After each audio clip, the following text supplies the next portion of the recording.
శ్రమలు దేనికి? పరలోకానికి యోగ్యులుగా చేస్తుంది. శ్రమలు దేనికి? స్వార్థకు లోబడడానికి. శ్రమలు దేనికి అనంటే ఆయన కీర్తికి నువ్వు ఉపయోగపడతావు. దేవునికి స్తోత్రం, ఆమేన్. ఆయన కీర్తికి నేను ఉపయోగపడతాను, ఆయన కీర్తికి నువ్వు ఉపయోగపడతావు. భక్తుడు అంటున్నాడు కదా, లోకంలోనంట డబ్బున్న వారిని, గనులైన వారిని, జ్ఞానం కలిగిన వాళ్ళని, ఎంఏ పిహెచ్డీలు చేసిన వాళ్ళని, చదువుకున్న వాళ్ళందరినీ దోస్తాడంట.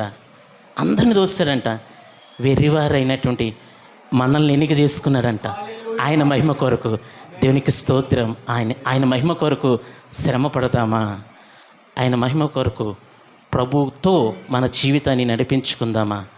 శ్రమలు నీ జీవితంలో శాశ్వతం కాదు.